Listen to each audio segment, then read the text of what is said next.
Uh, Hello, everybody. Can you guys hear me? If you can you just put it in the chat that you can hear me?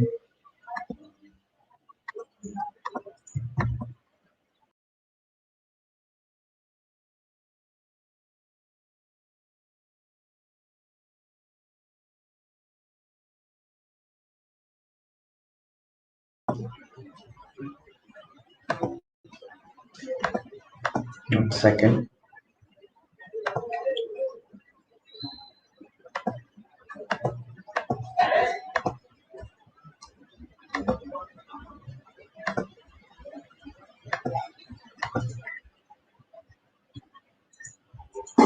Yes, I'm going to be starting right now. Hello, let me first formally introduce myself. My name is Shreyas GK. I'm from IS Department, 6th semester, from NMAM Institute of Technology. And today I'm going to be talking about fundamentals of Google Cloud. Core infrastructure, as in, I won't go too deep. I'll just be casually talking about what Google Cloud is or what cloud in general means. Um, let's get familiar with what cloud actually is first, and then we'll see why Google Cloud is good, or why Google Cloud, what Google Cloud has done as a cloud platform. Uh, then, if you guys are more interested, we can take sessions later, hands-on sessions for QwikLabs, where each of you will get credits for doing hands-on session. So let's get started. So first, the big question is, what is cloud, right? Everyone has that, like, one question: what is cloud? Everyone's talking about cloud. So what is cloud? Do any one of you have any idea what cloud is? If you have, can you just put it in the chat? Wrong answers are fine. Obviously, you might have heard this from teachers also. We just want some answer. It don't matter if it's wrong or right. I can correct it later. So can you just tell what cloud is?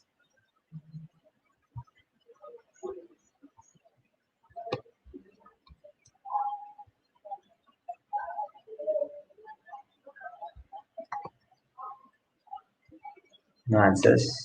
Okay, I'll tell. So cloud basically is a delivery of different services through internet. So any services which can be delivered over the internet can be considered as cloud. And if I mean, these resources include tools and applications or machines for resources where we can use the resources online and make use of it for our own purpose, can be considered as cloud, uh, such as data storage, servers, databases, networking, and software. Anything which can be run through the internet can be considered as cloud. Okay, so there are five important traits of cloud computing. They are on-demand service, broad access network, resource pooling, rapid elasticity, and measured services.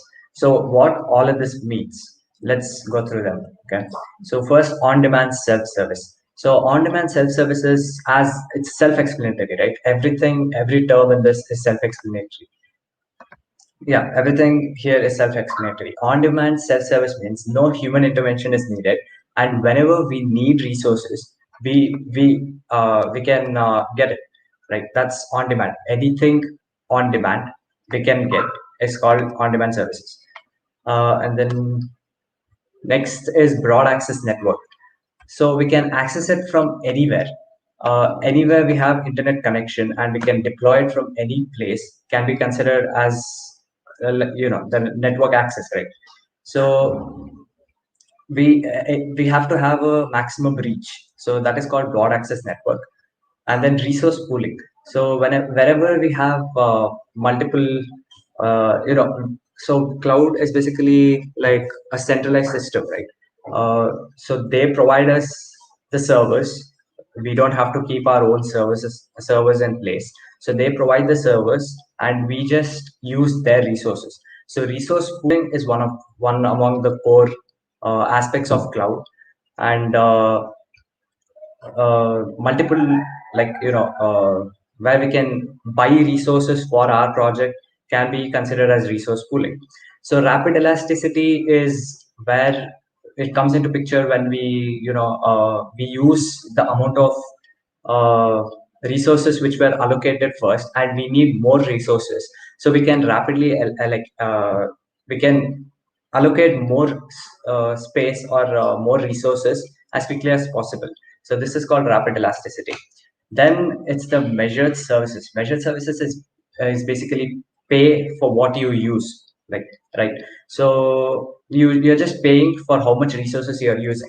If you use less amount of resources and you have allocated more resource, the like you'll be billed for only the amount of resources which you've used. It won't be the complete, it's not like Netflix where you give 199 rupees for phone, and then even if you don't watch in it, it's not like your 199 is gone. I mean, it's your 199 is gone if you don't watch it also for a month. But here, if you use the resources, then only you will be billed accordingly. So that's one of the key aspects. So how did this cloud start, right? The theory of cloud, where did it all start from? So first, basically, the initial development was it was through server co-allocation, which means if a company or any big uh, you know organization needed something, they usually put servers in their main facility, which they had to access. So it had to be many servers in many different locations for them to access this data or anything which they used to store in it. Then they realized it was very cost inefficient, and it it it couldn't be accessible, right? You had to have uh, servers all over the place to be able to access the data. Then next came, for the cost effectiveness, they used co-allocation as a facility where, let's say, one data farm is there at a place, and multiple organizations had a fair share of servers in them. So there was just one server facility, and uh, multiple organizations who store their data in that, or resources they used to take from that one place. It was just cost effective, but then it was still not up to the mark, right? Okay. Then they went to virtualization. As all of you know by now, virtualization is basically one underlying hardware with multiple softwares on top of it, which can be managed, right? So yeah, virtualization helped a lot through everybody's needs. Maximum, I mean, it was maximum cost effective, and they were working. And then Google realized that its business couldn't move fast enough within the virtualization model. So it switched to container based model. Okay, container based architecture, where which later on became called as cloud with automated services. So here's a visualization of how it evolved. First was physical co-allocation, where physical structures of servers were needed, and then we moved on to virtualized system models, where user configured, provider managed, and maintained. Then it became fully automated and serverless, which is now known as Google Cloud. So there are different types of cloud, right? Like as I've put here, we have four main clouds of main types of cloud, which is public cloud, private cloud, community cloud, and hybrid cloud. So as they say, I mean, as you can read them, it's self-explanatory, everything. So I'll explain what everything means. So first is public cloud. So public cloud, when you see, so you can visualize it as it's publicly available, right, for the users. So what is public available? Public cloud. So the public cloud is defined as computing services offered by third party providers over the public internet. So as we know, Google right now is providing a lot of softwares or applications for us, which are whose data is in the cloud, or we use it from the cloud, and we are being provided by them. The application is provided by them, which is a third party provider. So, and we just make use of them, like Gmail and Google Maps. They're all public clouds where we just use the services, and we'll be billed only through CPU cycles and storage bandwidth they consume. That's it. Next comes the private cloud. Private cloud is basically just for selected users, or uh, it's a computing service offered either over the internet or private internal networks, and only to a selected select individuals or users instead of general public. So it's not publicly available for everyone. It's just for internal, like, inside an organization, or you can't say completely inside the organization, but for, like, I'll tell you an example right now. So this is a fun fact which most of the people don't know. Ubuntu is actually a leading cloud guest OS, which is the only free cloud operating system with the option of enterprise grade commercial support. So the whole OS is run over the cloud. It is run in cloud. So not everyone has this Ubuntu. They can have, but they choose not to. So this kind of what do you say? Cloud is called as private cloud. Next is hybrid cloud. Okay, I missed community cloud. Community cloud can be defined as the cloud resources which can be inside a particular organization or inside a particular company, which they use it for themselves, and it's not available anywhere outside in public. Okay, hybrid cloud is just a combination of public cloud and private cloud, where sensitive applications are kept inside the organization's network, that is in the private cloud, and then the services they provide can be given to the outside through public cloud. This is it. Next, we can go with types of services offered. So, we can broadly put it into three types: IaaS, PaaS, and SaaS, SaaS, PaaS, and IaaS. So, what are these? Infrastructure as a service, platform as a service, and software as a service. Uh, we can include any other types of services such as database as a service, or storage as a service, and network as a service. But we just put everything into a broader spectrum known as IaaS, PaaS, and SaaS. So again, let's see what these are. IaaS is infrastructure as a service. So before going into this, we know that there are four layers for a system. That is infrastructure. On top of the infrastructure is the operating system. On top of the operating system is the application, and on top of it is the data which we use, right? So the most common service model of computing, as it offers the fundamental infrastructure as a virtual service. So what does this mean? In the infrastructure as a service, they just give the infrastructure. The underlying infrastructure is provided by the cloud service provider, and then everything on top of it, like the OS application and the data, are like we are free to define our own OS and application and the data we use. That is infrastructure at the basic level. Next, we go with PaaS. PaaS is platform as a service. The service provider gives infrastructure, and on top of that, the OS is also predefined. So all we have to care about now is the application and the data we use, right? So this is platform as a service. It's very flexible and robust. Next is SaaS. SaaS is software as a service. They provide the underlying infrastructure, operating system, and the application on top of it. We just use the software, the application, and then we make we carry on with the business, or the model. So here it's mostly used for customer relation management, such as you might have heard Salesforce. Salesforce uses SaaS as their model for cloud. And in this model, the user need not worry about maintaining the infrastructure or the OS itself, as Google will do it for them. So this is just the differences between IaaS, PaaS, and SaaS. IaaS, CPU, memory storage, and networking is provided as a service, as I told.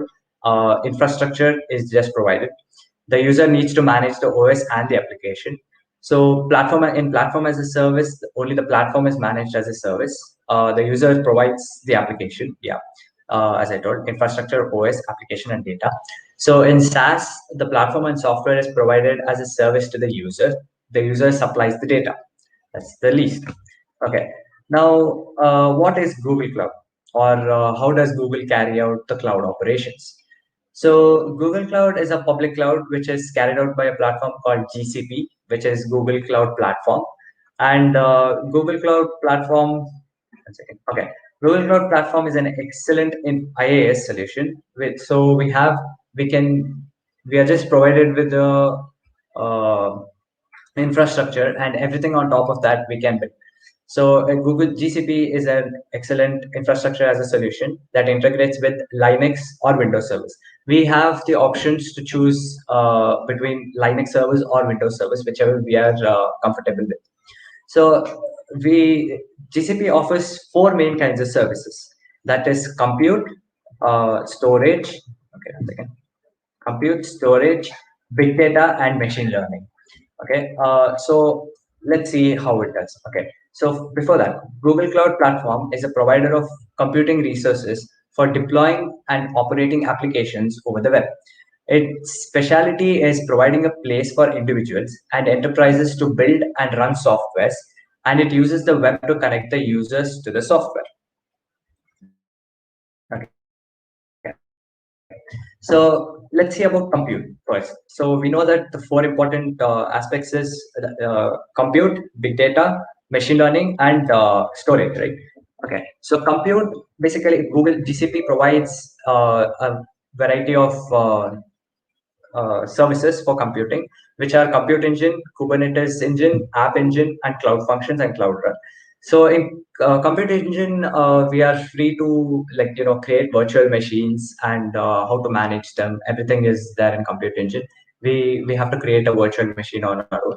Then on Kubernetes engine, I'll show you how to do the creation of a virtual machine in a few minutes. And then in Kubernetes engine, will cover about Kubernetes engine in the future if I'm provided with another chance to go live or have a workshop. And then app engine also has the application management, where we deploy our application and manage it in the cloud. Cloud functions are also the same, where we manage the functions of a application through the cloud. And then in storage, we are provided with again five options, where cloud, big data, big table, cloud storage, cloud SQL, cloud spawner, and data storage. So for SQL, and there are SQL and NoSQL data types. So to store SQL data types, we can use Cloud SQL and Cloud Spanner. And for the unstructured data, which is no SQL, we can use the rest of them, where we have big amounts of data and large amounts of data. We use Cloud Big Data, Big Table, and Cloud Storage. Okay, next is Big Data as its own. It's a service provided by Google Cloud. So in big data, we use BigQuery, publisher and subscriber model, and data flow, AI platform notebooks for chatbots, and all those kinds of stuff. The machine learning part. The machine learning part is now actually the big data is over there. Okay, the machine learning part is, as you see, the AI platform is given. The Vision API, such as Google Lens, they already have the API inbuilt, so you're just using their APIs. Speech to text as Google Translate, or in the you use not Google Translate, you use Assistant, right? Yeah, Google Assistant, and Cloud Translation API as integrated with the Vision API, that is Google Lens. You scan a foreign language and it translates and it shows you the data. So these are all APIs in machine learning which are being developed by Google, and you use their software. AutoML is automatic machine learning. Okay. Now we come to the question, why Google Cloud? The benefits we need to know, right, before using Google Cloud, the benefits and disadvantages. Okay. So first we'll see about benefits. Disadvantages are not so much. It's just that Amazon is leading right now, but Google is in the third place. Sorry, followed by Google is in the second place, and Azure is in the third place. It's just that Amazon gives you more features, and it's easier to understand. But Google is also easier to understand. I will show you. So let's see why Google Cloud right now. Google Cloud Platform provides reliable and high scalable cloud computing services to its users. Okay, so as we saw, it's highly scalable and it's highly flexible. So that's one of the advantages. These services help client compute and store data. So obviously, we are provided with storage and uh, machine the APIs such as machine learning and all, which is used by developers to build, test, and deploy apps. So Google tries to keep the backend simple as possible as a user simple file system. What it means is the backend is like it's in hierarchy, right? It's like a file system. It's in hierarchy. It's like this. So first comes the organization. Each layer is interdependent on the. I mean, it's dependent on the layer above it. So the organization just manages the teams, and the teams manage the projects, and the projects use the resources. So it's interdependent on each other. So this is the basic level of understanding which everyone will have, and Google uses such kind of backend.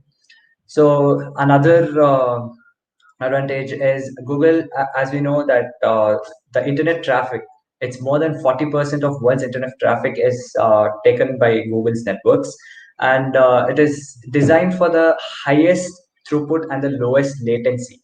So that's the ideal conditions, right? So we don't. It's not like we search for something today and we get the result after 3 days. We don't need that. We need quick results, right? So how do they do this? So this is Google's point of presence over the globe. So we can see through submarine cables they have connected throughout everywhere where the nodes basically means there's a server presence, and then from internal servers are again there's a different map for that. But this is the overall world map for submarine cables and Google's points of presence. Okay. Okay, one more benefit is Google provides multi-region, resource allocations, which means that let's say you store a data in Asian servers, in Mumbai servers. So it's not that your data is just present in one server.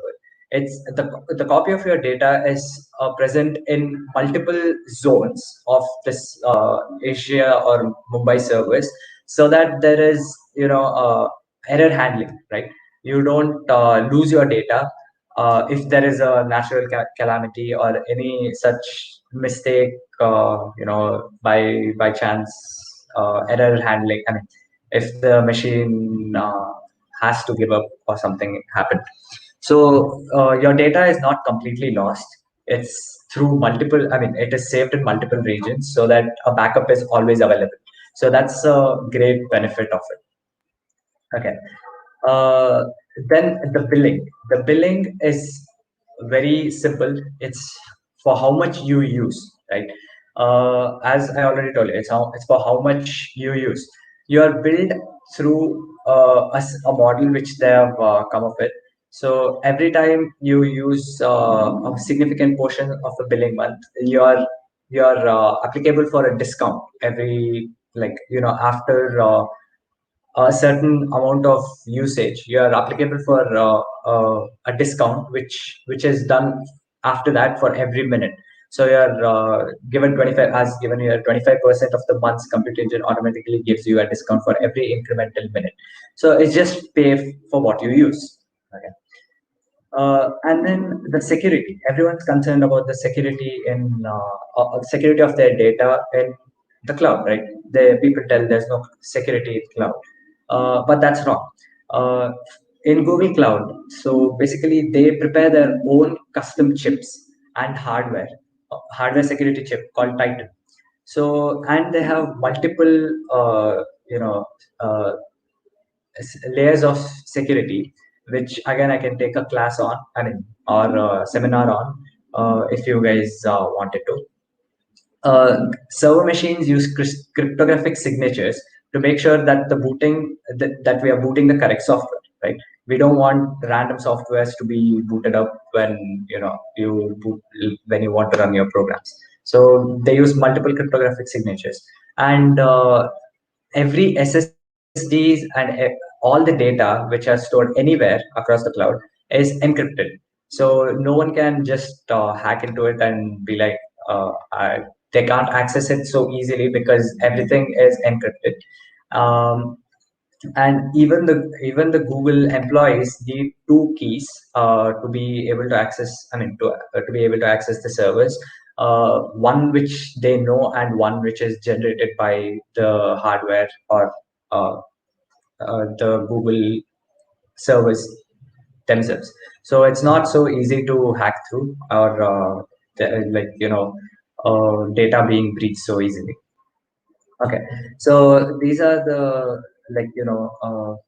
like why we need Google Cloud. This is just a graphical representation. So it's cost effective, it's highly scalable, it's custom machine types, what you want, what type of machines you want. We can use Internet of Things, and there's APIs, we can integrate APIs.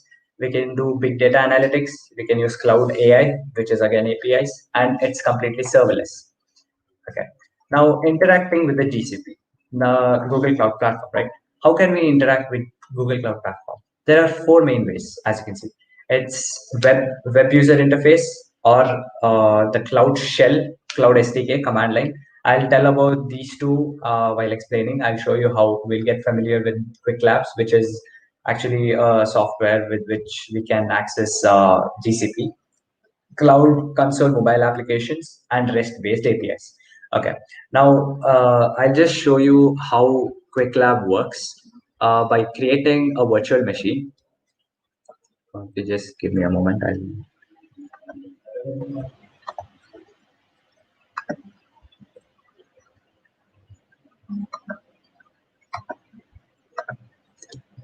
Okay, 1 second. I hope you can see this clearly.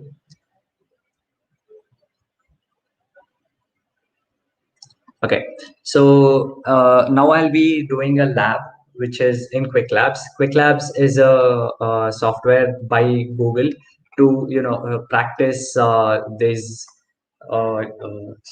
the creation or management of virtual machines or anything, Firebase servers or deployment of your own servers. You can do it in QwikLabs. I'll be showing this. Let me just start a lab. Okay, so whenever in QwikLabs, so whenever we start a lab, we are allocated some we are allocated some amount of resources. 1 second, you can't see this.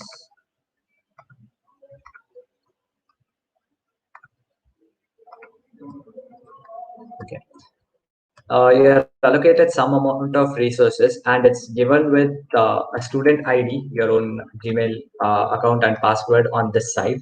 So you just log in with their generated credentials, and you're good to go. You'll be allowed into the Google Cloud Platform, GCP, where obviously you can do all the cool stuff if you want to. Let me go. Okay, so this is the Google Cloud Platform. This is where all the handling goes. Just agree. Okay. As you can see in the navigation, we have everything like. 1 second. Okay, we have the app engine, compute engine, and the Kubernetes. These are the compute part. This is the storage part, what I said, file storage, and data transfer. The databases come under this. Networking as a service is over here. Operations. These are the services which are being APIs are here. Okay, these are the services which are being given to us. So we right now Okay, to access the cloud through a command shell, we just need to do this, and we'll be given a cloud shell where we use shell script, normal shell script, Unix basic. Okay, before that, we'll just see how to create a virtual machine through the app engine, sorry, compute engine. So we just go to VM instances, go to, okay, now we create a virtual machine. We need to create a virtual machine. And here we are prompted for the type of machines, right? We can give a instance name or any machine name, whatever you want, any labels if you want to add, and the region and the zones. So there are multiple regions: US, Europe, Asia. I'll just let it be in default, central, US Central 1 Iowa and US Central A. And the machine type, I'm going to give the least amount, N1, one CPU with 3.75 GB. You can give any amount actually. There are different types of machines you can set it to. Right now, for our virtual machine, I'm just going to give the least amount. And then for the boot disk, again, for the operating system, right? We can use any these operating systems. We have Windows Server, we have Debian, we have SQL servers, all types, Ubuntu, everything. We are just going to use Debian as it's the default. And then we are just going to allow the HTTP traffic as we are going to see how this virtual machine is going to work. And we just hit on click, create, and then it takes some time to create the instance. Now to check if it's correctly working, we need to go to the cloud shell where we run some Unix commands to see, to know what's happening. So first, if you want, there are steps on how to do this and below this, and I'm going to show what all can be done. So first I'm going to do Gcloud list. So this command, this basically gives the list of active account names. Right. So right now my active account is student01. So it's going to be this account, student01, and then that's the active account I have right now. If I have multiple resources, multiple accounts running simultaneously, I can just access it from one place, and which is the Cloud Shell. Now, the second one, I want to check what are all the projects I have and their configurations. So I'm just going to do Gcloud config list project.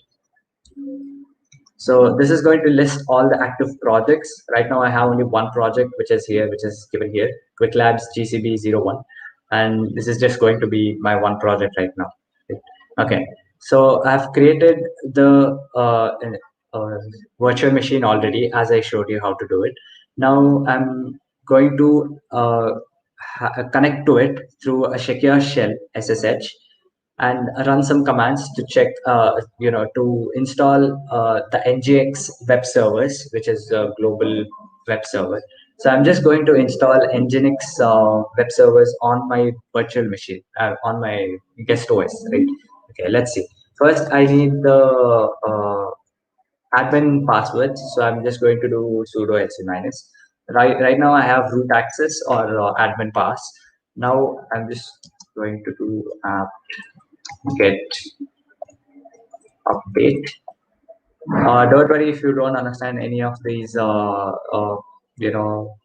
commands. If you want to just contact me, and I'll give you some hands-on experience for virtual machine, and put you into a course where you can practice on your own, practice for your own. They have given clear steps here so that you can understand it clearly. So right now, okay, Cloud Shell is here. Okay, right now this just installed, updated the SSH. Now we need to install Nginx, right? So apt get install Nginx file. So this is just installing. Okay, one second. To install. Yeah, look it up. Okay, 1 second. I just copy it from here. Install Nginx Y.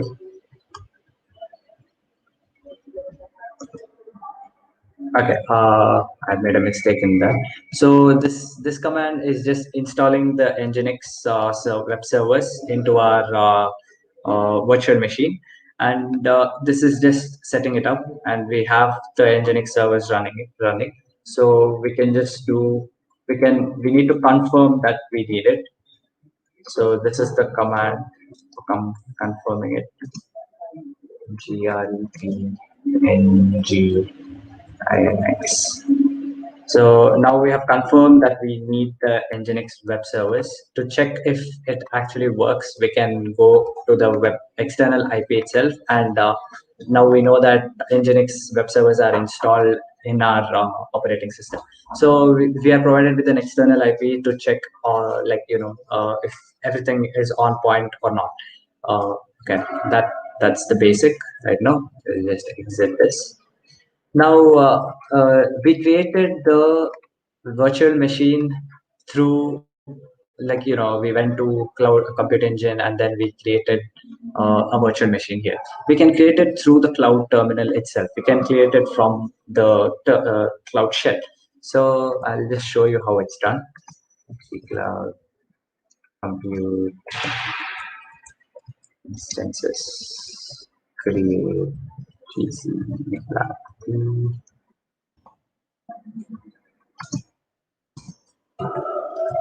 machine type. So I'm just giving a machine type. I selected N1 with 3.5 GB storage, right? 3.5 GB RAM. So I'm just giving N1 standard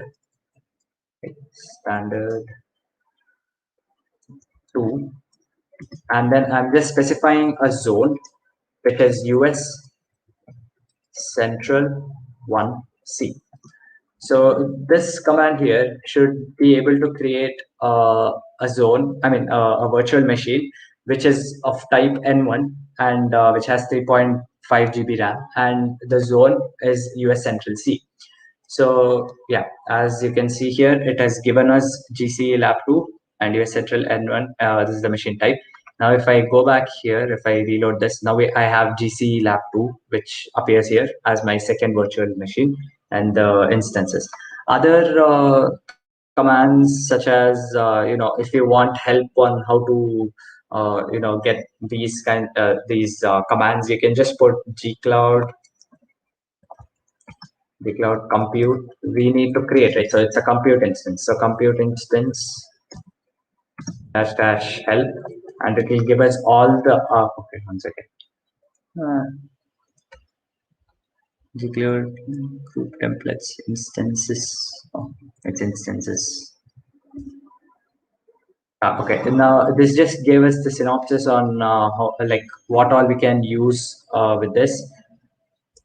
That's it. It's basic Unix commands, and we can use another command known as Gcloud compute. If you want to check the SSH, if you want to make it accessible, if it's working, we can use for GCE Lab 2. For this virtual machine, I'm just going to check the SSH compatibility, and zone US Central 1. Now this should, okay, it's just asking if I want to generate an SSH key. I'm going to give yes. It gives me a prompt to ask for a passphrase. I'm just going to give nothing right now, and the passphrase is created. As I didn't give anything, it threw me an error, and the zone I had to give C. Yeah, I had to give C. Yeah, and this should work.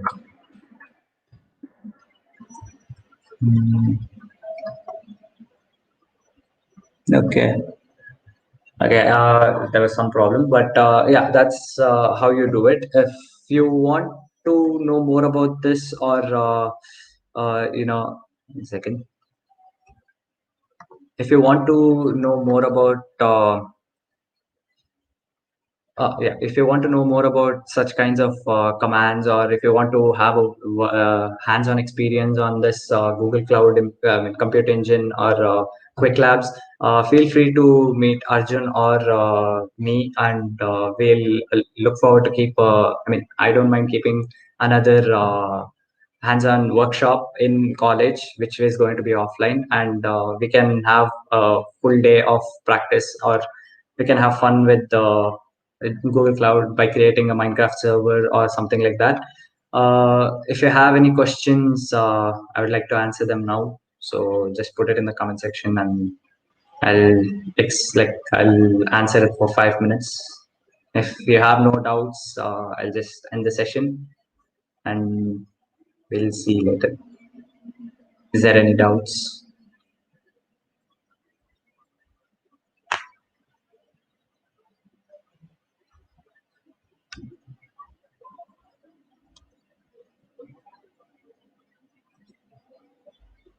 No doubts, I believe. Can I end the session then? Can you just tell me how it was? Because this was my first ever session, and I was kind of nervous, to be honest, but I want to know a feedback how it was. So can you just feel free to tell anything?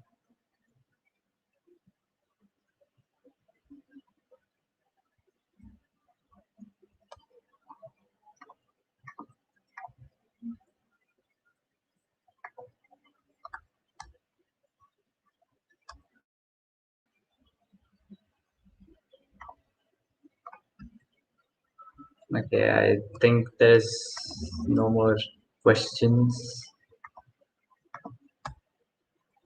So, okay, thank you.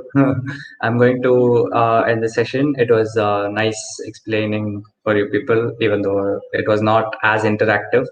I'll try my best to keep, if you guys want, I'll try my best to keep a workshop in college in one of the classrooms if you want it. Feel free to contact me anytime. Thank you very much. I'll be leaving.